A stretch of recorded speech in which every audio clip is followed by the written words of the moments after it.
Assalamualaikum warahmatullahi wabarakatuh. Perkenalkan, nama saya Tiara Kasih Devita.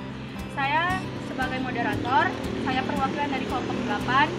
Berdirinya di sini, saya dan teman-teman saya akan menjelaskan sedikit materi tentang rempah-rempah pada masa praaksara.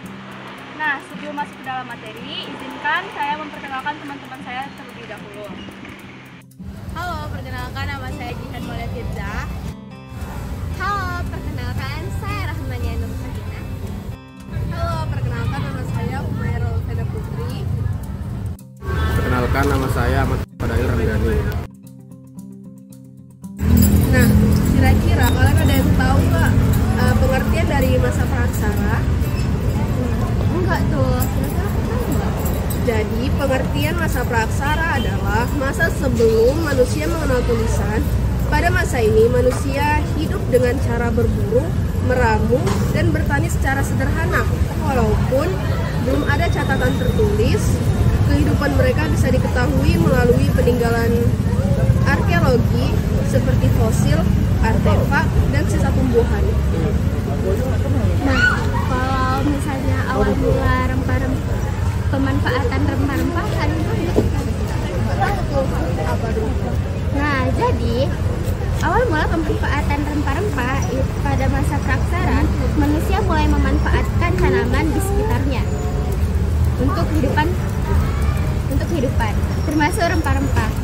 Rempah digunakan bukan hanya untuk memberi rasa pada makanan, tetapi juga untuk mengawetkan makanan, terutama daging hasil buruan.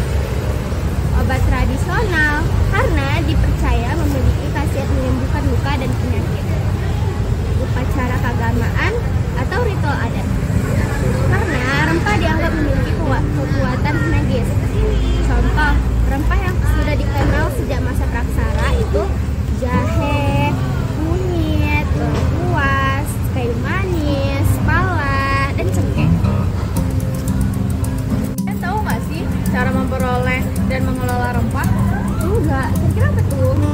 Nah, pada masa praaksara, masyarakat mengambil rempah langsung dari alam, hutan atau kebun liar. Setelah mengenal bercocok tanam, revolusi Neolitikum, mereka mulai menanam rempah-rempah di lahan sekitar tempat tinggal.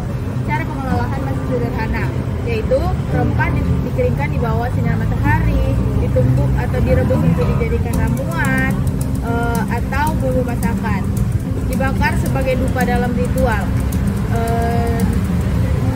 Nah, berarti masih sederhana banget ya ternyata caranya.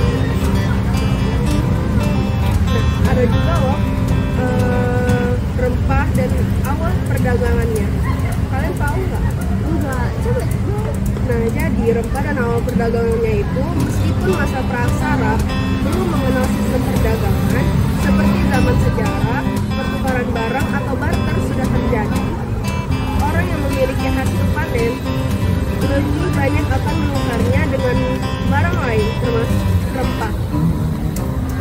Inilah cikal bakal perdagangan rempah-rempah yang telah berkembang pesat pada masa kerajaan dan kedatangan bangsa asing. Jadi gitu. Aku baru tahu sih. Jadi gitu. Nah, kalau aku mau nambahin nih, peran rempah-rempah bagi kehidupan.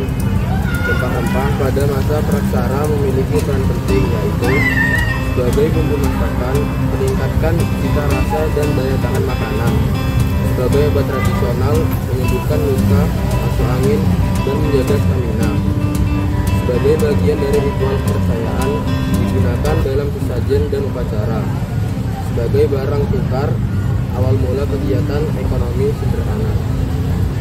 Wah, ternyata banyak banget ya gunanya. Baru tahu nggak kalian? Baru tahu sih. Berarti ini cukup membuat pengetahuan kita nambah ya. Nah, berikut beberapa penjelasan singkat dari teman-teman saya. Saya akan menyimpulkan sedikit tentang apa yang disampaikan mereka. Nah, pada masa praaksara, rempah-rempah sudah menjadi bagian penting dari kehidupan manusia, baik untuk konsumsi, kesehatan maupun kepercayaan. Meskipun penggunaannya masih sederhana dan belum diperdagangkan secara luas, pemanfaatan rempah pada masa ini menjadi dasar berkembangnya perdagangan rempah-rempah di Nusantara pada masa selanjutnya, yang kemudian menarik perhatian bangsa-bangsa luar seperti India, Arab, Cina, dan Eropa. Nah, berikut saja penjelasan dari kami. Kurang lebihnya mohon maaf, semoga ilmunya dapat bermanfaat bagi kita semua. Sekian, terima kasih.